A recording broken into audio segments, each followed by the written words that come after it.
Bonjour à tous et bienvenue sur ce nouveau live France DevOps. Aujourd'hui, en speaker, nous avons Philippe Morisseau, Cloud Solution Architect chez OnePoint, et il va vous parler, il va vous aider à résoudre le mystère de qui a tué le chat de Lemmy. Je te laisse la parole. Ok, Euh, merci. Oui, Pardon, juste Vincent, allez-y. un petit rappel. N'hésitez pas à poser des questions dans le chat. Philippe y répondra à la fin du talk.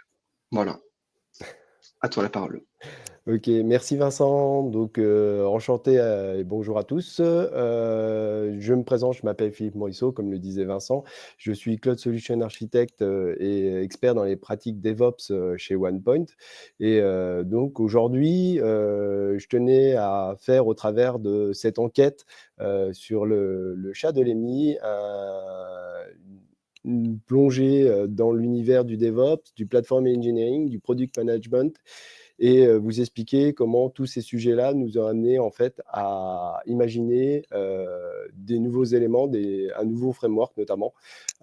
Et donc, je vous propose de plonger directement dans cette présentation.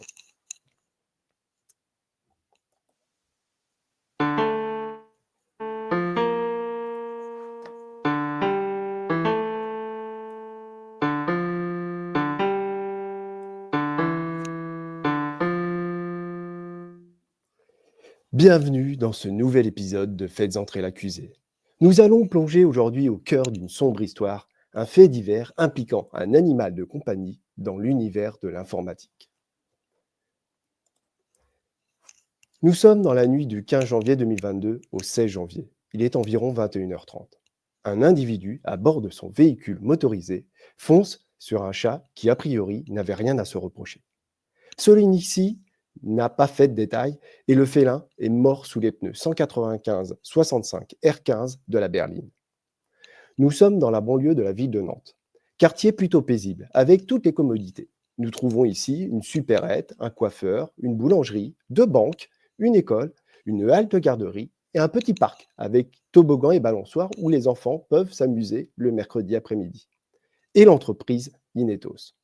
C'est une société qui a été fondée en 1996 et qui produit des logiciels pour les PME. L'entreprise est florissante grâce à son logiciel SaaS de comptabilité. Monsieur Jacques Detombe, son PDG, en est très fier. Mais revenons à notre affaire. C'est Monique, notre seul et unique témoin. Monique était restée un peu plus tard, après le pot organisé à l'occasion de la présentation des chiffres de l'année 2021. Des chiffres excellents selon les dires de son PDG. Monique avait attendu que tout le monde soit parti. En effet, elle avait constaté que certaines bouteilles de champagne n'étaient pas vides. Et pendant qu'elle sirotait une coupe de champagne, seule, dans cette grande salle de réunion, aménagée pour l'occasion, Monique se laissait aller dans ses pensées tout en regardant par la fenêtre de ce grand parking presque vide, éclairé par quelques lampadaires disséminés çà et là. Elle se disait qu'elle a mérité bien sa coupe de champagne, elle qui trouvait que ses collègues ingénieurs ne lui montraient pas suffisamment de respect. Quand tout à coup, un crissement de pneus, puis un râle sordide, sortit brutalement la secrétaire de sa rêverie. Monique avait assisté à la scène et avait immédiatement identifié la jeune conductrice, Myriam Safara. Quelques instants plus tard, la police embarquait Myriam au commissariat pour procéder à son interrogatoire. Nous avons pu nous procurer une copie du procès-verbal de Myriam Safara. Pour mieux comprendre les tenants et les aboutissants de cette histoire, je vous propose de vous en lire quelques extraits. L'officier de police. Que faisiez-vous seul sur le parking de l'entreprise aussi tard, alors que tous les autres employés étaient déjà partis? Myriam Safara. Après la soirée de présentation du bilan, je suis resté pour corriger un problème sur le déploiement d'une fonctionnalité. En tant qu'ingénieur DevOps, je m'occupe, entre autres, du bon fonctionnement des pipelines de CI/CD.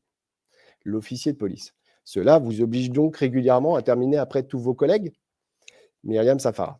J'avoue, parfois, je dois travailler jusqu'à tard le soir pour corriger les incidents en production. Mais ça fait partie de mon boulot.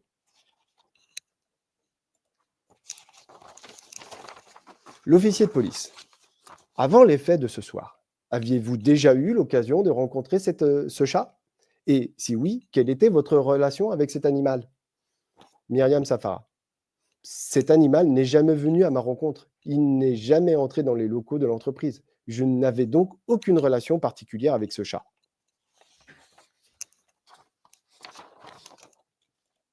Pour les enquêteurs, la réponse de Myriam n'est pas satisfaisante. Ils ont besoin d'en savoir plus. Ils décident donc de procéder à l'autopsie du félin. Nous avons retrouvé le médecin légiste en charge de cette affaire et je vous propose de visionner ensemble son interview. Bonjour, vous êtes intervenu en tant qu'expert de la police scientifique sur l'affaire du chat de Lemny, c'est bien ça? Oui, tout à fait. Je me rappelle très bien de cette sombre histoire de félin écrasé. Pouvez-vous nous expliquer ce que vous avez découvert durant l'autopsie? L'autopsie en soi a été somme toute très classique. Nous avons en fait identifié assez rapidement que le félin a été écrasé sous les roues d'un véhicule de type Mégane Renault appartenant à Myriam Safara. Sa culpabilité, en tous les cas, l'association entre le félin et la voiture était indéniable. Mais je crois qu'il y a un autre élément qui a attiré votre attention durant l'autopsie. Oui, tout à fait. Vous faites bien de me le rappeler. À l'époque, nous avions remarqué un badge d'identification que portait le félin, sur lequel était inscrit une formule mathématique. Si je me rappelle bien de la formule, c'est x au carré plus y au carré, le tout au carré est égal à x au carré moins y au carré. Bien entendu, aussitôt, nous avons fait appel à nos plus grands mathématiciens pour résoudre l'équation. Et il s'agit tout simplement d'une formule de Lemniscat. C'est une sorte de courbe qui ressemble étrangement au symbole infini. Pour les enquêteurs, il est indéniable que le symbole figurant sur le badge du félin est un jeu de mots. Lemniscat signifie en anglais le chat de Lemny. L'animal avait donc un propriétaire nommé Lemny. Mais les enquêteurs ne s'arrêtent pas là. Ils remarquent rapidement la similitude entre la courbe de Lemniscat, une sorte de 8 aplati, et le symbole du DevOps. Pour les enquêteurs, il y a un lien entre le meurtre du chat de Lemny et le métier de Myriam Safara. Et ce lien semble être le DevOps. Ils décident alors d'orienter l'enquête dans cette direction. Mais pour bien comprendre le métier exercé par la suspecte numéro 1 et son rapport avec son employeur, les officiers de la police judiciaire décident de procéder à l'interrogatoire de M. Jacques Detombe, alors actuel employeur de Myriam. Nous nous sommes procuré le procès-verbal du 29 janvier 2022. Je vous propose à nouveau de vous en lire quelques extraits. Procès-verbal. L'officier de police, pouvez-vous m'expliquer en quoi consiste concrètement le travail de Madame Myriam Safara? Jacques Detombe. Myriam a mis en place des pipelines de CI/CD avec GitLab, mis en place des outils de mesure de la qualité de code avec Sonar, des tests automatisés avec Cypress, Gatling et Gherkin, et elle a aussi basculé l'ensemble de nos infrastructures sur Kubernetes. L'officier de police. Hop là. Que se passerait-il si elle venait à partir de l'entreprise du jour au lendemain? Jacques Detombe. Ce serait en effet compliqué pendant un certain temps. Il nous faudrait trouver un autre ingénieur DevOps qui serait capable de reprendre le travail de Myriam. Un chat écrasé, une secrétaire rancunière et potentiellement éméchée au moment des faits, un employeur satisfait mais qui fait prendre des risques pour sa société, une suspecte ingénieure DevOps qui fonce délibérément sur ce félin provoquant son décès instantanément, et cette énigme autour du symbole infini. Cette courbe de Lemniscat et le logo DevOps. Que cela veut-il dire? Pour bien comprendre cette histoire, je vous propose de prendre un peu de recul et de découvrir ensemble ce que signifie DevOps. Le DevOps a été imaginé en 2009 par Patrick Debois. C'est un concept, une philosophie héritée du mouvement agile. Le mouvement agile, lui, prône les individus et les interactions face aux processus et aux outils, les solutions opérationnelles face aux documentations exhaustives, la collaboration avec le client face aux négociations contractuelles et l'acceptation du changement face au respect du plan. En cela, le DevOps reprend chaque point, D'ailleurs, à l'origine, le DevOps se nommait Agile Infrastructure and Operation. Alors que l'agilité dans les entreprises est généralement restreinte à la relation entre l'équipe de développement et le client, le DevOps se concentre sur la relation entre les équipes de développement et les équipes opérationnelles, Dev et Ops. Vous comprenez donc que le DevOps est une approche, une philosophie, et qu'il est dangereux de le réduire à un métier de l'ingénierie. Toute entreprise, pour être compétitive, a besoin de proposer un maximum de valeur et de limiter au maximum le gaspillage. Les indicateurs régulièrement suivis pour cela sont le délai et le coût de mise en production.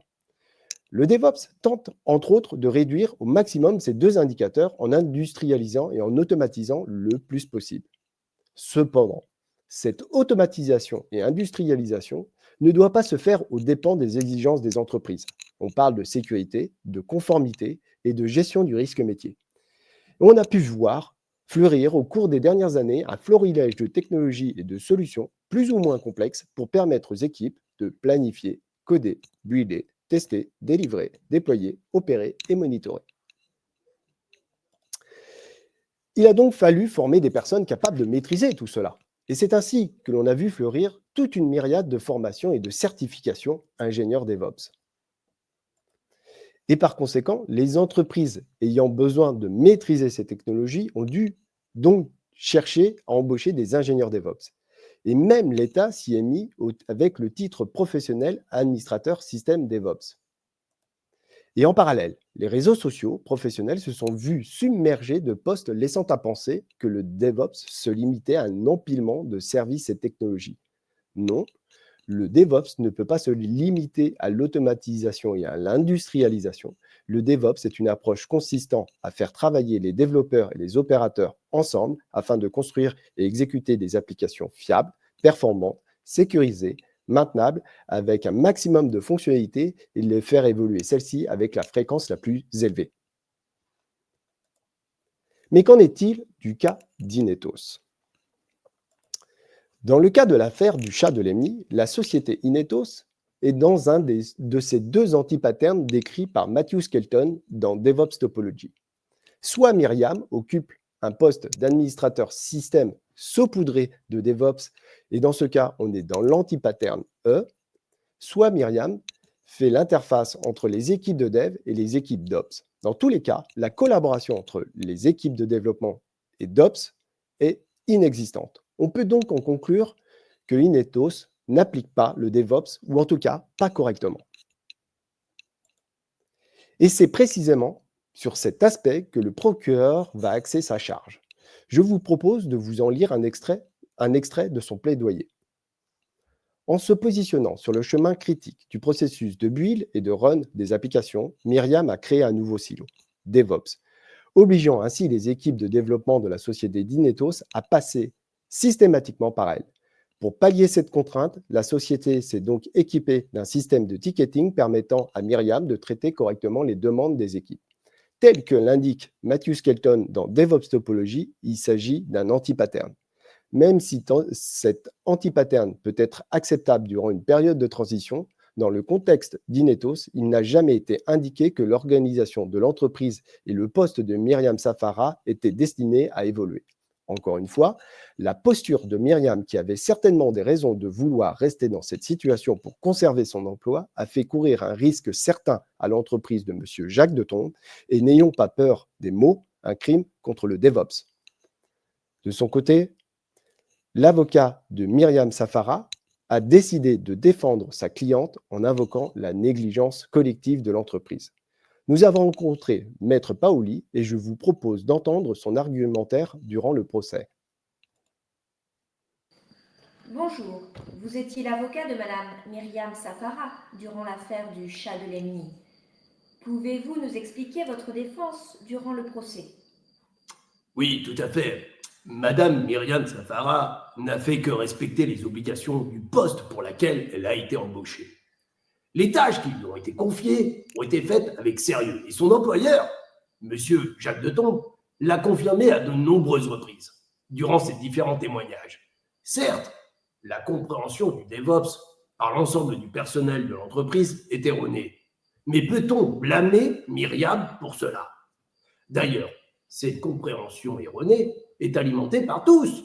Regardez les offres d'emploi, les posts sur les différents réseaux sociaux, les certifications par les GAFAM et même l'État au travers du titre d'administrateur système DevOps.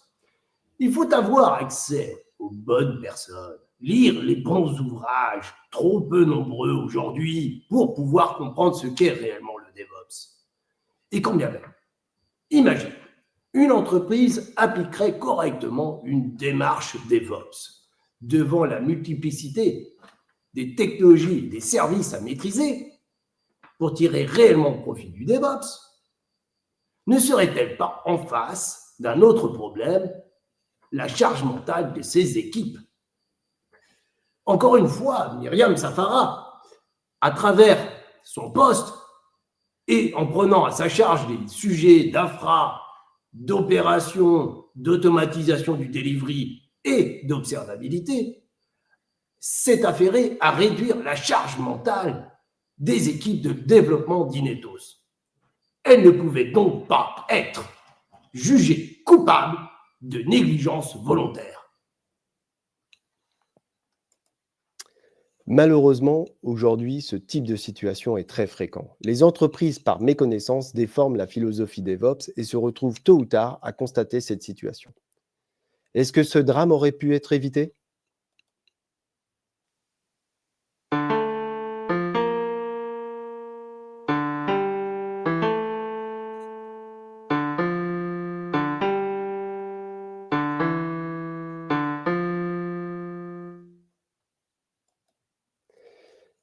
Je vous propose de vous poser vraiment cette question. Est-ce que ce drame aurait pu être évité? Eh bien, peut-être. J'ai eu la chance, il y a 3 ans, de devoir répondre à cette question. Une question qui m'avait été posée alors par le CTO d'une société du CAC 40. Depuis donc 3 ans, je m'évertue, au travers de mon travail, à compléter la réponse de cette épineuse question. Imaginons une approche dite classique du support informatique. L'activité dite run se concentre entre le traitement des besoins des équipes de développement, très probablement avec un système de ticketing, et le traitement des incidents au travers de systèmes d'alerte. Cette activité de support est classiquement réalisée par une équipe dite Ops SRE, et dans le cas d'Inetos, par Myriam Safara. Maintenant, imaginons que nous fassions évoluer le rôle de cette équipe de support pour qu'elle construise elle-même des produits capables de répondre aux besoins des équipes de développement et capables de gérer au mieux les incidents. La réponse aux besoins des équipes ne serait plus portée par l'équipe, mais par le produit délivré par l'équipe. La proportion à traiter les incidents ne serait plus portée par l'équipe, mais par le produit délivré par l'équipe. Cette approche que tous les éditeurs ont mis en place, notamment les GAFAM en première ligne, prenez l'exemple de Microsoft, que je connais bien. Lorsque l'on va sur leur plateforme Azure et que l'on demande une base de données SQL, on ne fait pas de ticket. On va sur le portail et on leur demande notre base de données. Celle-ci est disponible quelques minutes plus tard, sans la moindre intervention d'aucune personne du support. On ne se pose pas la question de comment cette base de données est instanciée et dans les différents data centers du cloud de Microsoft. On ne se pose pas la question de comment Microsoft maintient et met à jour cette base de données. Lorsque l'on rencontre les équipes en charge de SQL sur Azure, on a affaire à une équipe produit. C'est véridique. L'équipe produit fait évoluer celui-ci au fur et à mesure pour répondre aux enjeux opérationnels de ses clients. C'est le build du run. Cela aurait donc pour conséquence de diminuer la charge d'activité de run. Dans le domaine de l'ingénierie de la fiabilité, on parle de la réduction du labeur, le toil reduction. Dans le cas de l'affaire du chat de Lemny, il faudrait donc imaginer des produits qui permettent à mon consommateur non seulement de builder, mais aussi de runner. Imaginez le produit tel que Werner Vogel le résumait en 2006 par « You build it, you run it ». Maintenant, imaginons que nos produits doivent permettre à nos consommateurs de pouvoir planifier, coder, builder, tester, délivrer, déployer, opérer et monitorer. Il faudrait donc concevoir des produits orientés DevOps. Mais Ce produit doit inclure des capacités transverses à la pratique DevOps, comme la sécurité. On parle alors de DevSecOps. Le produit doit aussi s'intégrer dans un SI défini par des règles. Il faut donc penser aux aspects de gouvernance. Le qui fait quoi et qui est responsable de quoi. Le produit aussi va très certainement générer des coûts, tant en termes de fonctionnement qu'en termes de maintenance. Il faut donc que le produit intègre les principes de la pratique FinOps.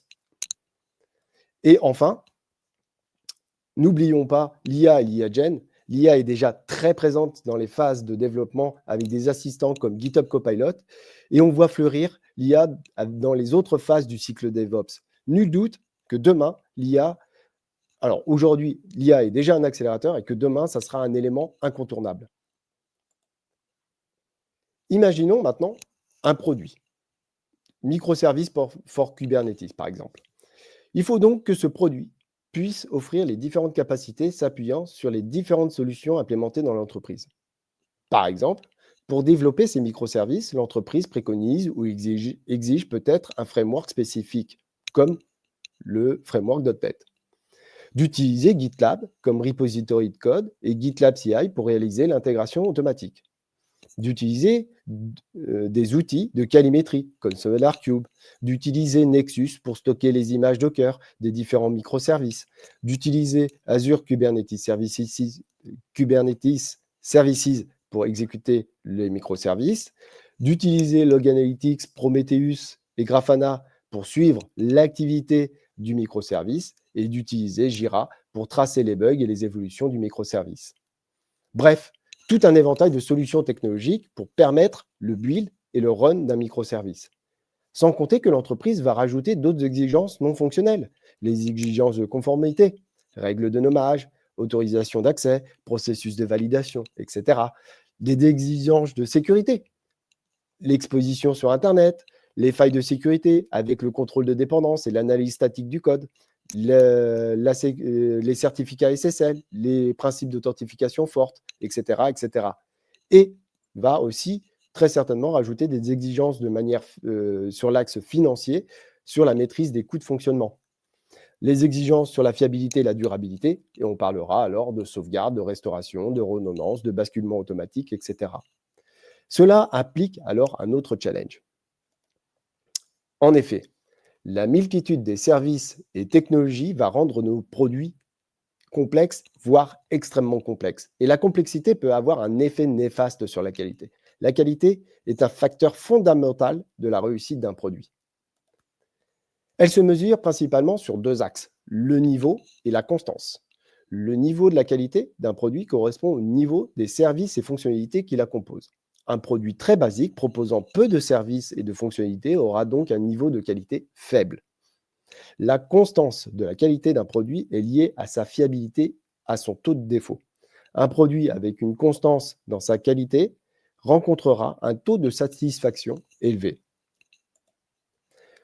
Dans le cas de nos produits orientés DevOps, le niveau de la qualité est directement lié aux capacités DevOps intégrées dans celui-ci. La constance de la qualité peut quant à elle être améliorée en standardisant le produit, le côté répétable, et en le versionnant, le côté fongible. Il faut donc industrialiser la construction des produits pour obtenir le plus haut niveau de qualité ainsi qu'une constance maximale. Avec mes collègues, nous avons planché sur cette problématique pendant 3 ans et nous en sommes arrivés à 2 conclusions. 1. Il faut standardiser ce type de produit au travers d'un framework. Et 2. Il faut que ce standard puisse s'intégrer dans n'importe quel contexte d'entreprise. Nous avons donc créé un nouveau framework ainsi qu'un runtime que nous avons nommé Lemnis 4. Ce projet open source sous licence MIT est disponible sur GitHub. Depuis sa création en janvier 2024, nous le faisons régulièrement évoluer. Nous sommes actuellement rendus à la version 0.8 du runtime. Alors, comment fonctionne le framework ? Il consiste à définir les différentes capacités d'un produit au travers d'un manifeste. Chacune des capacités reprend une phase du cycle DevOps. Pour chacune des capacités, le framework va nous permettre de proposer un ensemble de solutions. Enfin, pour chacune des solutions, le framework va nous permettre de décrire un ensemble de tâches pour provisionner la capacité, mais aussi pour décommissionner celle-ci. Ensuite, le runtime va traiter le manifeste pour créer, mettre à jour ou détruire un produit. Mais il reste encore un problème. En effet, les entreprises sont dotées de solutions et technologies différentes, comme je vous le disais. Et notamment, les solutions d'automatisation de CI/CD sont différentes dans chaque entreprise. Il faut que le runtime puisse fonctionner avec n'importe quelle solution. Tout comme Dagger, Lemniscat propose donc de s'intégrer directement dans les outils d'automatisation de l'entreprise. Pour cela, le runtime de Lemniscat a été implémenté en Python afin de s'intégrer le plus simplement. Aujourd'hui, Lemniscat n'en est qu'à ses débuts. J'espère sincèrement qu'un jour, ce framework ou un autre permettra aux entreprises de supprimer les silos entre les équipes de dev et d'ops, de réduire significativement le toil des équipes ops et de permettre aux équipes de développement d'être plus efficaces en se concentrant beaucoup plus sur la valeur qu'elles peuvent apporter. Au final, de permettre aux entreprises de mieux appliquer une démarche DevOps. Et c'est tout pour moi. Je vous remercie.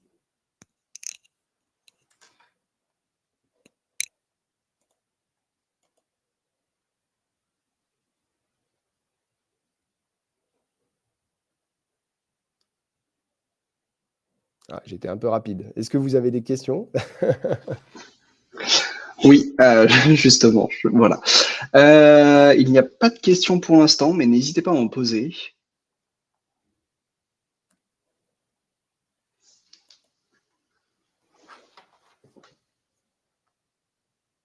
On a un petit bonjour.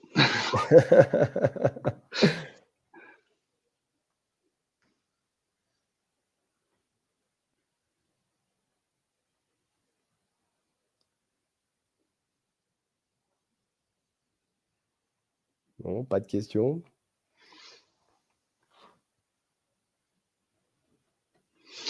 Non, les gens ont l'air timides, ou alors c'était suffisamment clair. Je vous ai pas trop assommé, alors ça veut dire...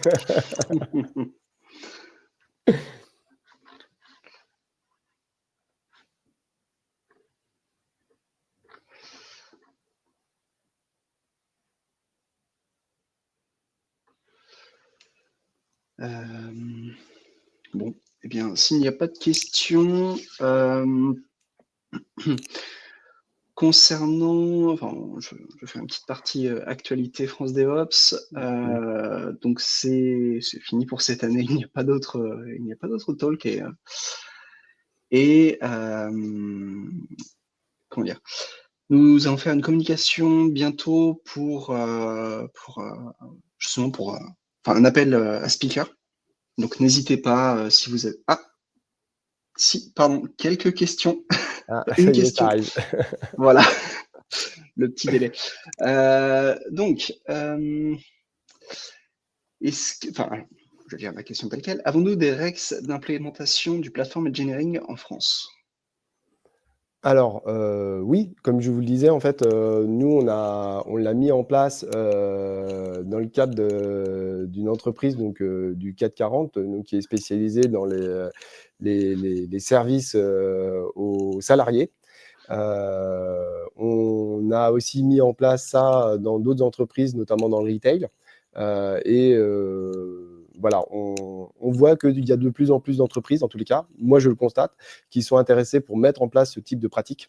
Et c'est vrai que ça commence à émerger. Je pense que c'est lié au fait aussi que la pratique DevOps maintenant commence à avoir un certain niveau de maturité et que lorsque l'on se pose la question de passer ça à l'échelle d'une entreprise, on est obligé de passer un petit peu par cette approche du DevOps at scale et donc du coup du platform engineering.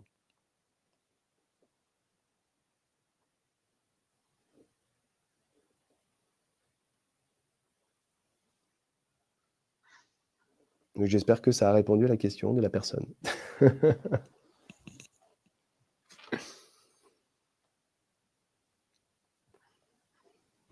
En tout cas, les gens ont bien apprécié la mise en scène.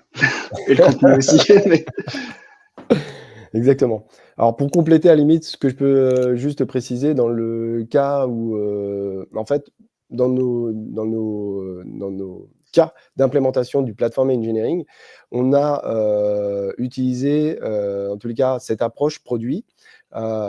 Évident, hein, c'est un élément fondamental de l'approche du platform engineering. Et on a interfacé ça avec Backstage, donc, qui est le portail initialement développé par Spotify, et qui permet en fait de créer en fait un univers beaucoup plus développeur friendly, qu'on pourrait dire, et qui permet en fait au travers de ce portail d'avoir une sorte de marketplace et une sorte de CMDB qui permet aux développeurs de pouvoir à la fois demander des nouveaux produits via le portail et à la fois de pouvoir observer, suivre les produits qui ont déjà été instanciés.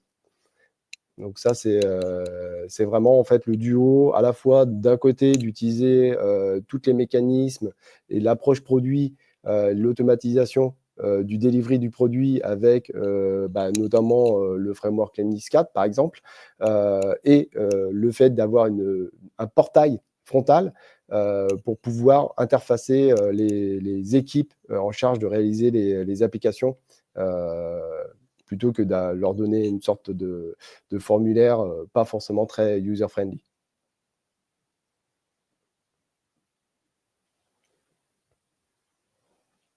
Voilà. Je ne sais pas s'il y avait d'autres questions. N'hésitez pas, il ne faut pas avoir peur. Non, c'était tout, à moins que d'autres arrivent entre-temps. On va laisser un petit temps.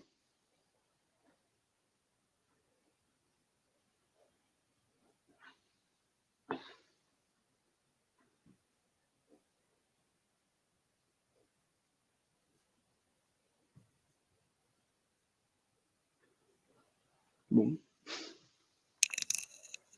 Donc après, n'hésitez pas, en tout cas, par rapport au framework Lemnis4, comme je le disais, en fait, on s'est inspiré directement de Dagger. Alors, je ne sais pas si je crois qu'il y avait déjà eu une présentation à France DevOps de Dagger, si je ne dis pas de bêtises, Vincent. De mémoire, oui. Oui. J'ai un petit doute aussi. J'ai un petit doute aussi. Mais en tous les cas, c'est vraiment inspiré.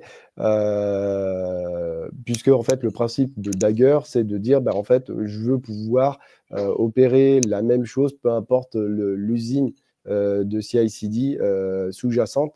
Donc, Lemnis4 est aussi inspiré dans cette approche-là, à savoir de se dire, à un moment donné, j'ai besoin de définir des produits qui peuvent s'intégrer, en tous les cas, dans le design même, dans n'importe quel contexte d'entreprise.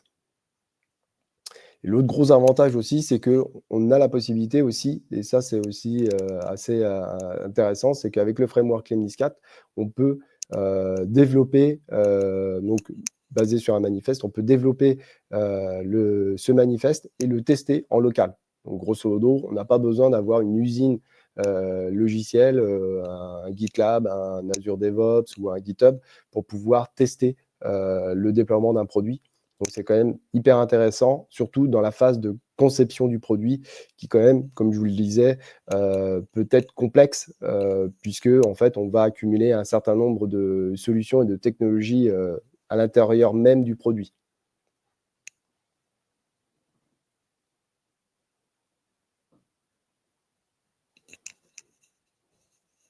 Je parle dans le vide, mon micro n'était pas activé. Alors, une question vient d'apparaître. Pourquoi utiliser Lemnis4 au lieu de Dagger? Alors, c'est une bonne question. Merci Romain pour la question. Alors, en fait, la différence, c'est que Dagger, en fait, ne propose pas un framework orienté DevOps.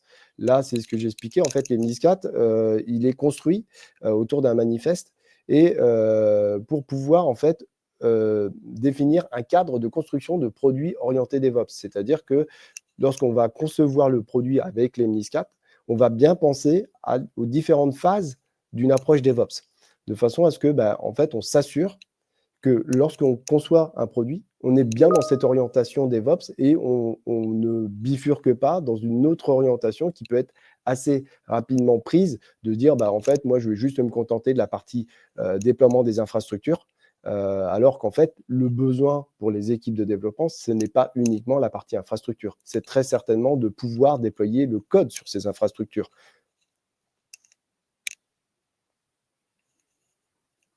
De pouvoir observer aussi l'activité sur ces infrastructures, de pouvoir débugger, enfin, faire toute l'activité qu'un développeur ou une équipe en charge de développer une application a besoin de faire.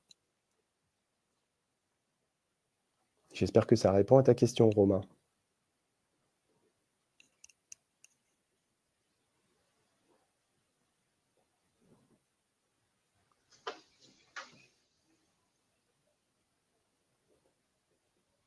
Très bien. Est-ce qu'il y a d'autres questions? Une dernière peut-être?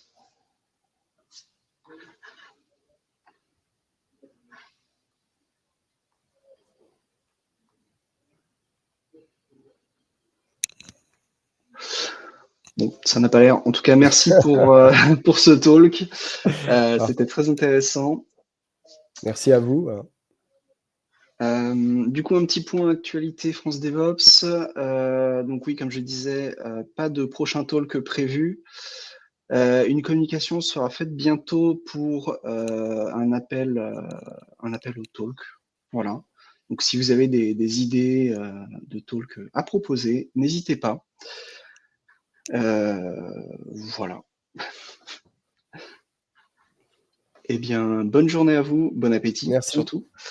Au revoir. Au revoir.